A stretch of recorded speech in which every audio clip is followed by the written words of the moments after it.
60 साल पहले इतनी तादाद में डायबिटीज़ और ये लाइफस्टाइल डिसऑर्डर्स नहीं थे, लेकिन आज ऐसा कोई भी घर नहीं है, अगर किसी घर में अगर कोई बोलता है कि हमारे घर में किसी को भी डायबिटीज़ नहीं है, ब्लड प्रेशर नहीं है, तो शायद हम यकीन नहीं कर पाएंगे। तो मैं आपको एक 5 स्टेप ऐसा फॉर्मूला आज बताने वाला हूँ। अगर आप इसका इस्तेमाल करते हो तो आप शायद डायबिटीज़ से मुक्त भी हो सकते हो और बिना दवाइयों के आपका डायबिटीज़ ठीक हो सकता है।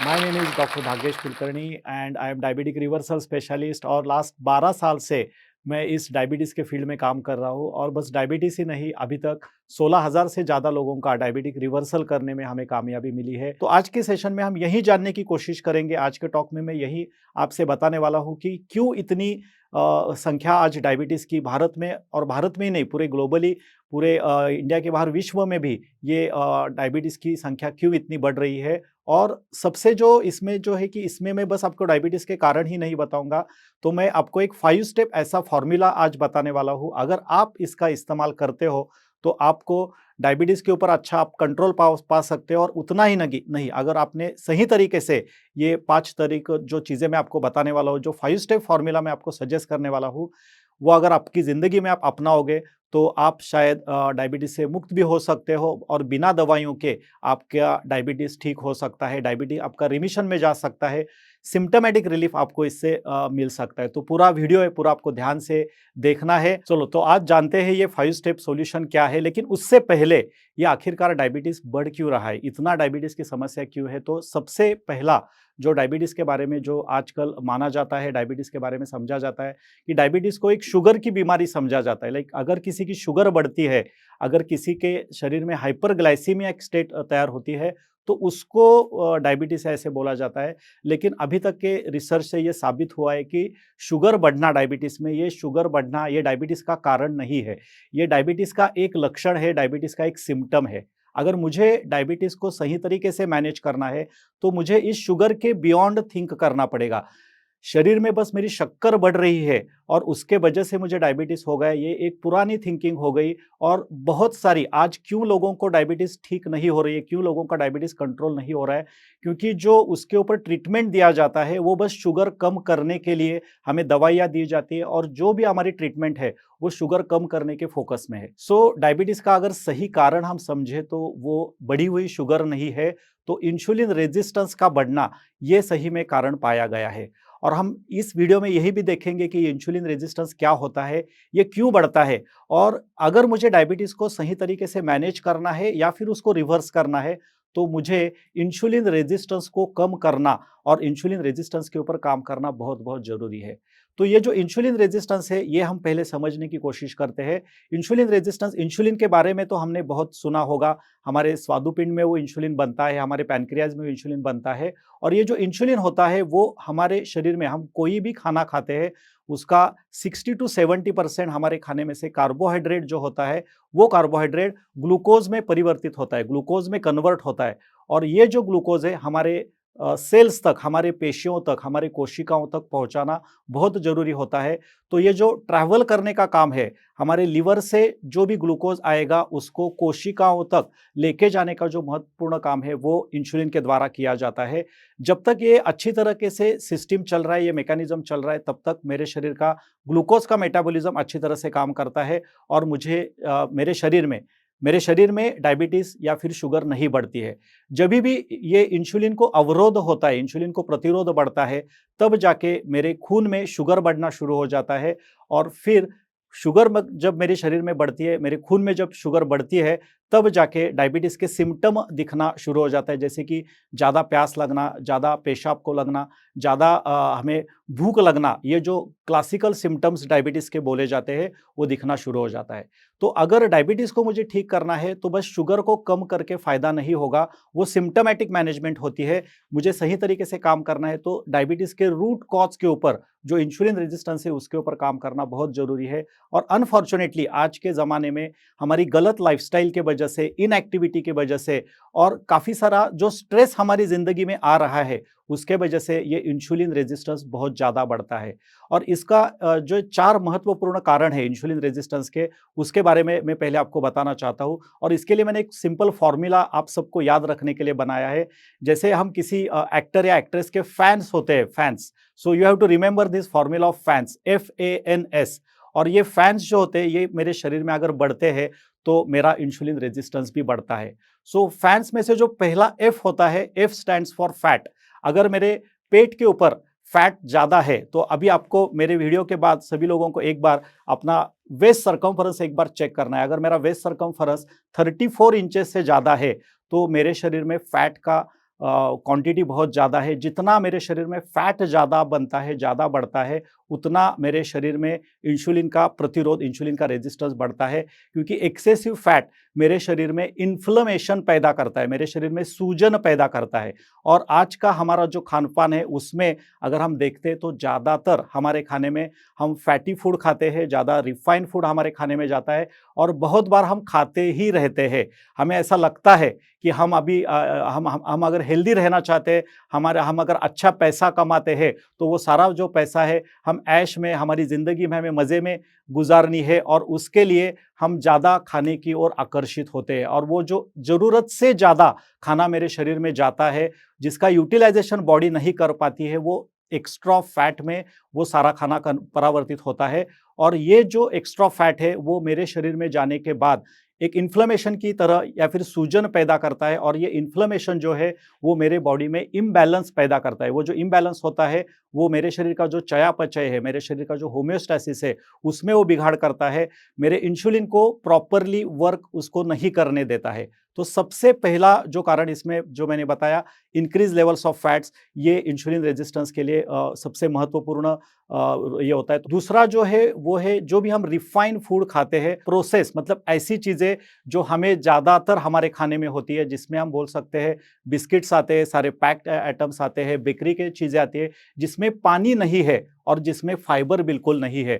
जो डेड फूड है, जो नेचुरल फूड नहीं है, अगर वो मेरे खाने में आता है, तो उसको डाइजेस्ट करने के लिए मेरे खून में एसिड बहुत ज़्यादा बढ़ता है। जितना ज़्यादा एसिड मेरे शरीर में बढ़ेगा, जितना मेरे खून एसिडिक बनेगा, उतना मेरा शुगर का स्तर ज़्यादा रहेगा, मेरा ब्लड प्रेशर ज़्यादा रहेगा, मेरा कोलेस्ट्रॉल भी उसमें बढ़ेगा। और ये जो इन्फ्लेमेशन है, ये दूसरा कारण पाया गया है।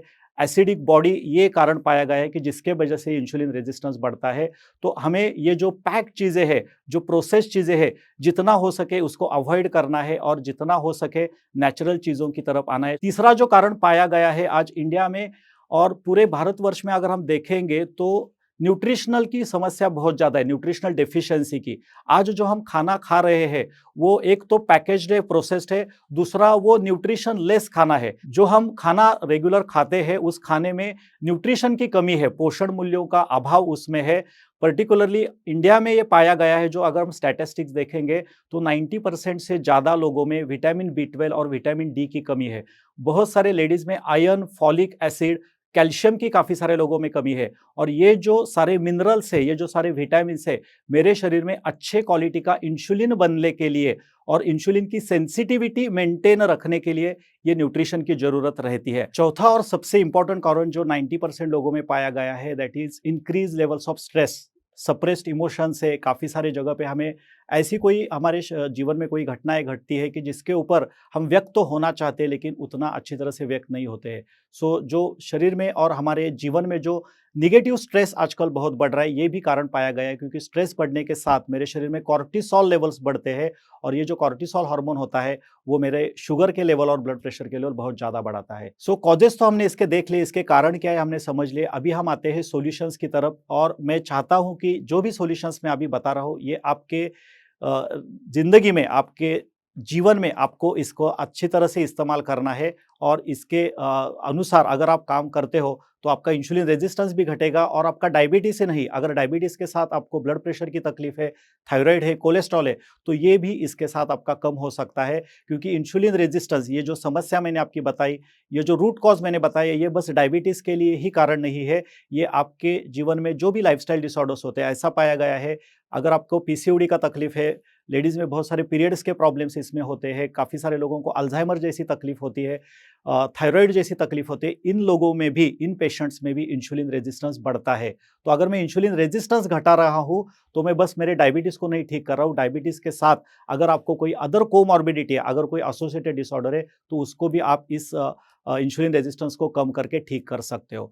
तो इंसुलिन रेजिस्टेंस कम करने के लिए सबसे पहले जो इम्पोर्टेंट, जो 5 स्टेप फॉर्मूला का सबसे पहला जो चीज़ होता है, जो बहुत सारे लोग इसके ऊपर ज़्यादा ध्यान नहीं देते हैं, और वो होता है राइट असेसमेंट। आपको ये समझना पड़ेगा कि मेरा इंसुलिन रेजिस्टेंस किसके कारण से बढ़ा है, और इसके लिए आपके खून की जांच करना, सही तरीके से खून की जांच करना, आपका बीएमआई करना, आपका वेट कितना है, आपके शरीर में फैट मास कितना है। So right solution starts with the right assessment. मैं हमेशा ये बोलता हूँ, किसी भी चीज़ को मुझे मैनेज करना है तो मुझे उसको पहले मेजर करना ज़रूरी है। अगर मैं उसको मेजर नहीं करूँगा तो मैं उसको सही तरीके से मैनेज नहीं कर पाऊँगा। तो इंसुलिन रेजिस्टेंस अगर इसका कारण है, तो उसको मेजर करने के लिए हमारे जो रेगुलर टेस्ट हम करते हैं, जब भी डायबिटीज़ होता है, ब्लड प्रेशर होता है, हम डॉक्टर के पास जाते हैं, हमारा फास्टिंग शुगर चेक किया जाता है, पीपी शुगर चेक किया जाता है, ज़्यादा HbA1c चेक किया जाता है, मतलब हीमोग्लोबिन से जो शुगर ये होता है, और उसको ही शुगर का तकलीफ माना जाता है। हम जो ब्लड प्रेशर चेक करते हैं उसको ही माना जाता है। लेकिन मैं फिर एक बार बताना चाहता हूँ, ये सिम्प्टोमेटिक टेस्ट है। इससे आपको गहराई वाला जो नॉलेज है, इंसुलिन रेजिस्टेंस का जो रूट कॉज है, वो इसमें पता नहीं चलता है। अगर मुझे समझना है तो मुझे उसके आगे के कुछ टेस्ट करने पड़ते हैं, जैसे कि फास्टिंग इंसुलिन आपको चेक करना बहुत जरूरी है, HSCRP highly sensitive C reactive protein, apolipoprotein है, LDL कोलेस्ट्रॉल आपका कितना होता है। इससे आपको सही मात्रा में पता चलता है कि मेरे शरीर में इंसुलिन रेजिस्टेंस कितने इससे बढ़ा हुआ है। सेकंड थिंग इंपॉर्टेंट है आपका BMI। जैसे मैंने अभी बताया था कि आपको वेस्ट सर्कमफरेंस के साथ आपके शरीर में फैट कितना है, मसल मास कितना है, क्योंकि ये सारी चीज़ें भी इंसुलिन रेजिस्टेंस बढ़ाने में उसका योगदान रहता है। तो हमें वो भी चेक करना, वो भी राइट तरीके से असेस करना, और मेरा डायबिटीज़ कौन से लेवल पे है, वो माइल्ड लेवल पे है, मॉडरेट लेवल पे है, इंटरमीडिएट लेवल पे है, प्राइमरी, या फिर वो कॉम्प्लिकेटेड लेवल पे है। ये आपके फास्टिंग इंसुलिन के स्तर के ऊपर डिसाइड किया जाता है। नॉर्मली ये पाया जाता है कि अगर आपका फास्टिंग इंसुलिन का स्तर 6 के नीचे है, तो वो आपके लिए 2 to 6 के बीच में है, तो वो आपके लिए बहुत अच्छा रहता है। 6 से लेके 22 तक है तो आपको माइल्ड इंसुलिन रेजिस्टेंस है। 22 से लेके 44 तक अगर आपका बढ़ता है, तो आपका मॉडरेट लेवल पे इंसुलिन रेजिस्टेंस बढ़ा हुआ है। और अगर 44 या फिर 50 से ज़्यादा आपके फास्टिंग इंसुलिन के लेवल अगर रहते हैं, तो आपके शरीर में सीवियर लेवल का इंसुलिन रेजिस्टेंस है, जिसके ऊपर आपको इमीडिएटली काम करना जरूरी है। अदरवाइज आपके बॉडी में कोई ना कोई कॉम्प्लिकेशन, कोई ना कोई गहरी समस्या आपके शरीर में डेवलप हो सकती है। So right solution starts with the right assessment. Next जो थिंग है, जो हमें इसमें डायबिटीज रिवर्सल, डायबिटिक रिमिशन अगर आप करना चाहते हो, तो कुछ चीज़ों को आपको अवॉइड करना बहुत जरूरी है। और उसके लिए भी मैं एक फॉर्मूला मैंने यहाँ पे डिसाइड किया है। मैं लोगों को हमेशा ये बताता हूँ, आपको अगर आपके बीमारियों के ऊपर आपके एमआरपीज को नहीं बढ़ाने हैं, एमआरपीज मतलब हमें नॉर्मल परिभाषा में बताया जाता है मैक्सिमम रिटेल प्राइस, राइट। तो आपके बीमारियों के ऊपर, आपके दवाइयों के ऊपर, आपके डायबिटीज के ऊपर अगर आपको एमआरपी नहीं बढ़ाना है, खर्चा नहीं बढ़ाना है, तो आपके जिंदगी में से ये जो 4 एमआरपीज है, इसको आपको अवॉइड करना बहुत जरूरी है। उसमें से जो एम स्टैंड होता है, M stands for milk. Yes, milk के बारे में मैं बात कर रहा हूँ। आज घर घर में मिल्क और दूध वाली चाय बनती है, और बहुत सारे लोगों को लगता है कि मैं शुगर फ्री चाय पी रहा हूँ तो मेरा काम बन रहा है। लेकिन अनफॉर्चुनेटली बीइंग अ डायबिटिक, अगर मुझे लाइफस्टाइल डिसऑर्डर है, तो मिल्क में केजीन नाम का जो प्रोटीन होता है, वो मेरे बीटा सेल के फंक्शन को डिस्टर्ब करता है। मिल्क में जो एक दूसरा मोलिक्यूल होता है which is called as IGF, insulin like growth factor, वो मेरे शरीर में अगर बढ़ता है तो वो भी मेरे इंसुलिन के फंक्शन को डिस्टर्ब करता है। मेरे शरीर में फैट बढ़ाने में ये IGF कंट्रीब्यूट करता है। सो पूरे जिंदगी भर नहीं, लेकिन अगर आपका डायबिटीज जब तक आपका कंट्रोल में नहीं आता है, जब तक आपका डायबिटीज रिमिशन में नहीं चला जाता है, रिवर्सल में चला नहीं जाता है, तो कुछ दिनों के लिए अगर आप मिल्क या फिर एनिमल मिल्क प्रोडक्ट्स अगर आप बंद कर देते हो आपके खाने में से, तो आपको उसको बहुत फायदा होगा। तो सेकंड जो पॉइंट के बारे में, सेकंड जो सॉल्यूशन में ABCD में बताना चाहता हूँ, वो है बॉडी डिटॉक्स का। और ये जो बॉडी डिटॉक्स होता है, ये बहुत जरूरी है इंसुलिन रेजिस्टेंस को कम करने के लिए। मेरे शरीर में किसी भी कारण से अगर टॉक्सिन्स बढ़ते हैं, तो वो टॉक्सिन जो है मेरे शरीर को एसिडिक बना देते हैं, और वो एसिडिक जो शरीर मेरा होता है, मेरा जो खून होता है, वो मेरा इंसुलिन रेजिस्टेंस बहुत ज़्यादा बढ़ाता है। सबसे जो इंडिया की जो भारत की समस्या है, आज सुबह हर घर में सुबह जो खाली पेट हम चाय पीते हैं उसको हमें अवॉइड करके वहाँ पे कोई भी अल्कलाइन जूस से अगर हमारी दिन की हम शुरुआत करते हैं, जैसे कि आंवले का जूस आप ले सकते हो, एलोवेरा जूस ले सकते हो, ग्रीन जूस स्मूदी का ऑप्शन हो सकता है, कोई भी वेजिटेबल जूस, बहुत जगह पे लौकी का इस्तेमाल करके लौकी का जूस हम ले सकते हैं। और ये सारी चीज़ें हमारे घर में उपलब्ध होती है, उसका इस्तेमाल करके अगर हम दिन की शुरुआत करते हैं तो आपका पूरा दिन आपके बॉडी में डिटॉक्स की प्रक्रिया शुरू रहती है। फास्टिंग के थ्रू भी डिटॉक्स हो सकता है, लेकिन उसके लिए अगर आप 16 घंटे का, 20 घंटे का, 24 आवर्स का या फिर जूस फास्टिंग करते हो, मेरा सजेशन रहेगा कि आप अकेले-अकेले उसके बारे में मत ये करो, डिसाइड करो। अगर आप फास्टिंग करते हो तो do it under physicians monitoring. Fasting से भी डिटॉक्स होता है। कुछ घरेलू उपचार होते हैं कि जिसमें हम घर बैठे अभ्यंग ले सकते हैं, घर बैठे पंचकर्म ले सकते हैं, या फिर हम घर बैठे इनिमा का भी इस्तेमाल कर सकते हैं। तो इस टेक्निक से अगर आप डिटॉक्स आपके शरीर में करोगे तो आपका इंसुलिन रेजिस्टेंस बहुत जल्दी कम होगा, आपकी बॉडी अल्कलाइन बनेगी और अल्कलाइन बॉडी में शुगर और ब्लड प्रेशर नहीं बढ़ता है। थर्ड जो सॉल्यूशन होगा, जो सी होगा, वो कस्टमाइजेशन का होगा। हर एक लेवल पे हर एक का डायबिटीज अलग होता है, हर एक का ब्लड प्रेशर का सिस्टम अलग होता है। तो अगर आपका इंसुलिन रेजिस्टेंस आपको कम करके डायबिटीज का रिमिशन करना है, डायबिटीज का रिवर्सल करना है, तो आपके डाइट में कस्टमाइजेशन करना बहुत बहुत जरूरी है। डाइट ऐसा कंपोनेंट है कि जिसको ठीक किए बिना आपका डायबिटीज मैनेज भी नहीं होगा, रिवर्स होने की बात तो बहुत दूर की रह गई।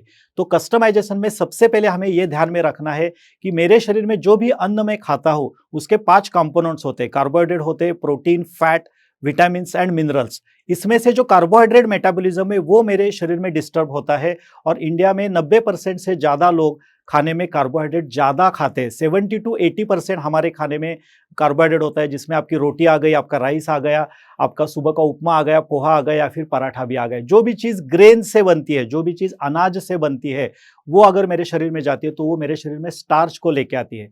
तो डाइट के कस्टमाइजेशन में आपके वेट के अनुसार, आपके प्रकृति के अनुसार आपका कार्बोहाइड्रेट का जो भी क्वांटिटी है उसको सबसे पहले 50% तक रिड्यूस करना। रिड्यूस करने के बाद उसको सही कार्बोहाइड्रेट, कॉम्प्लेक्स कार्बोहाइड्रेट से रिप्लेस करना, और फाइनली उसको रिस्ट्रिक्ट करना। इस मॉडल से अगर हम आपका डाइट का कस्टमाइजेशन करते हैं, आपके रीजन के थ्रू आपका जो भी खाना आपने बचपन से खाया है उसमें से कार्बोहाइड्रेट का पोर्शन कम करके अगर आपके फाइबर का क्वांटिटी हम बढ़ा सकते हैं, प्रोटीन ये बहुत इंपॉर्टेंट कंपोनेंट होता है, प्रोटीन का क्वांटिटी हम बढ़ाएंगे, और फैट का कंपोनेंट, हेल्दी फैट का कंपोनेंट अगर उस जगह पे हम बढ़ा सकते हैं तो आपका डायबिटीज वहां से ही रिवर्स होना शुरू हो जाता है। चौथा जो सॉल्यूशन का पार्ट आएगा वो है डी है, एबीसीडी में से जो डी है वो डी है डाइट का। और डाइट को फोकस किए बिना हम डायबिटीज को रिवर्सल तो बहुत दूर की बात है, उसका कंट्रोल भी नहीं ला सकते हैं। सो डाइट के लेवल पे कस्टमाइजेशन करना बहुत जरूरी है। उसके लिए मैं हमेशा फॉर्मूला देता हूं 40-30-20 का। आपके खाने में 40% रॉ या फिर फाइबर वाली चीजें होनी चाहिए, और वो भी खाना खाने से पहले। 30% आपके खाने में आपको कुक चीजें लेनी है, जिसमें आपका दाल सब्जी वगैरह आएगा, और 20% ही आपके खाने में अनाज होना चाहिए। इस तरीके से आप खा सकते हो तो आपका शुगर लेवल बहुत जल्दी कंट्रोल में आता है। और उसमें भी आपने अगर कॉम्प्लेक्स कार्बोहाइड्रेट या फिर मिलेट्स का इस्तेमाल किया, बहुत जगह पे ज्वार आता है, रागी का इस्तेमाल इसमें कर सकते हो। रेगुलर जो हमारा व्हीट होता है उसमें ग्लूटन भी होता है और उससे शुगर ज्यादा बढ़ता है। तो वहां पे अगर आपने होल व्हीट का आटा अगर वहां पे इस्तेमाल किया, या फिर जैसे मैंने बताया ज्वार, बाजरे की रोटी, रागी की रोटी, ये बहुत जगह पे बनती है, वो अगर आपने खाने में इस्तेमाल की तो उससे आपका डायबिटीज बहुत जल्दी कंट्रोल में आएगा। सो नेक्स्ट जो चीज मैं यहाँ पे बताने वाला हूँ, नेक्स्ट जो स्टेप है इसमें, वो है ई का। ई stands for exercise also and E stands for emotional wellbeing also. So exercise, ये इसके लिए कोई ऑप्शन नहीं है। अगर मुझे मेरा डायबिटीज ठीक करना है, मुझे इंसुलिन रेजिस्टेंस को कम करना है, तो सबसे पहले मुझे स्ट्रेंथ ट्रेनिंग पे ज्यादा ध्यान देना जरूरी है। आजकल हम देखते हैं कि बहुत सारे जो डायबिटिक के लोग हैं, वो उनको जब मैं पूछता हूं कि आप क्या एक्सरसाइज करते हो, तो वो बोलते हैं हम रोज वॉकिंग करते हैं। वॉकिंग इज गुड, लेकिन वॉकिंग फिटनेस के लिए अच्छा है। अगर मुझे सही तरीके से डायबिटीज को ठीक करना है, इंसुलिन रेजिस्टेंस को ठीक करना है, तो मुझे दो तरीके के, अलग तरीके के एक्सरसाइज करने पड़ते हैं, जिसको हम एंटी ग्रेविटी एक्सरसाइज, मतलब गुरुत्वाकर्षण विरोधी एक्सरसाइज हमें करना बहुत जरूरी है। या फिर जब वॉकिंग भी करते हैं तो उसको स्लो फास्ट, जिसको इंटरवल ट्रेनिंग बोला जाता है, ये आपको आपके एक्सरसाइज में इस्तेमाल करना बहुत जरूरी है। और सेकंड जो इंपॉर्टेंट चीज है, जैसे जैसे हम कैलोरी घटाने की बात करते हैं, मसल की स्ट्रेंथ बढ़ाना। क्योंकि जब तक आपके मसल की स्ट्रेंथ नहीं बढ़ती है तब तक आपके ग्लूकोज का एब्सॉर्प्शन सही तरीके से नहीं होता है। ग्लूकोज का एब्सॉर्प्शन सही तरीके से होने के लिए आपके जो मसल की सेंसिटिविटी है या फिर आपके जो इंसुलिन की सेंसिटिविटी है वो बढ़ने के लिए आपका मसल स्ट्रेंथ आपको बहुत ज़्यादा मदद करता है। और मसल स्ट्रेंथ बढ़ने के लिए आपके खाने में से आपको प्रोटीन लेना भी बहुत ज़रूरी है। सो एक जगह से मुझे मेरा प्रोटीन का क्वांटिटी खाने में बढ़ाना है और दूसरी जगह से मेरे मसल स्ट्रेंथनिंग के ऊपर मुझे काम करना है। तो उसमें आपके बाइसेप्स, ट्राइसेप्स और सारे जो लेग मसल्स होते हैं उसको हमें स्ट्रांग बनाना बहुत जरूरी है। सो एक ही जगह पे फोकस ना करते हुए अगर आप स्ट्रेंथ ट्रेनिंग और आपका रेगुलर जो कार्डियो है उसको अगर आप कंबाइन करोगे तो आपका इंसुलिन रेजिस्टेंस बहुत जल्दी कंट्रोल में आएगा। और एक टिप मैं यहाँ पे बताना चाहता हूँ, जो एक्सरसाइज आप करते हो खाना खाने के आधा घंटे के बाद, मतलब सुबह का और शाम के, अगर आप 20-25 मिनट्स वॉक करते हो तो उससे आपका पोस्ट प्रैंडियल शुगर बहुत जल्दी कंट्रोल में आता है। जो नेक्स्ट ई का जो सेकंड पार्ट ई का होगा वो होगा इमोशनल वेलबींग। बाकी सारी चीज़ों के ऊपर हम बहुत ज़्यादा ध्यान देते हैं, लेकिन हमारे मन के ऊपर हमारी जो निगेटिविटी हमारे जीवन में है उसको कैसे बाहर निकालना है उसके ऊपर हम ज़्यादा ध्यान नहीं देते। Emotional wellbeing is very important when diabetic reversal is considered. मैंने काफ़ी सारे पेशेंट्स का देखा है, वो बहुत सही तरीके से डाइट फॉलो करते हैं, एक्सरसाइज भी करते हैं, लेकिन उनका डायबिटीज़ डाइट या फिर एक्सरसाइज के वजह से नहीं बढ़ा हुआ होता है। उनका डायबिटीज़ इमोशनल सप्रेशन की वजह से ये जो डायबिटीज़ है वो बढ़ा हुआ होता है। तो हमारी ज़िंदगी में हमें दो चीज़ें हमेशा याद रखनी है। जो भी मुझे मिला है उसके लिए ग्रेटिट्यूड का एटीट्यूड रखना, जहाँ पे हो सके थैंक यू का इस्तेमाल करना, जहाँ भी हो सके आभारी रहना, शुक्रिया कहना, ये बहुत ज़रूरी है। इससे आपके शरीर का कॉर्टिसोल घटता है और एंडोर्फिन्स की लेवल बढ़ते हैं। और सेकंड है, जो भी मेरे जीवन में दुख है, जो भी परेशानियां है, मुझे किसी ने मुझे दर्द दिया है या फिर किसी के लॉस के वजह से, किसी के डिमाइस के वजह से, किसी का मृत्यु होने के कारण अगर आपके मन में कोई भी पछतावा है, कोई भी रिग्रेट है, तो उसको आपको मन में नहीं रखना है। देखो हम कैसे कि घर पे अगर कचरा होता है तो उसको हम डेली साफ करते हैं, तो मन में भी कोई कचरा नहीं रखना है। जर्नलिंग के थ्रू या फिर कोई पेपर पे आप उसको लिख सकते हो। और जितना हो सके, अगर कोई आगे के वाले की गलती है या फिर आपकी खुद की गलती है, जितना जल्दी हो सके आपको फॉरगिवनेस में आना बहुत जरूरी है।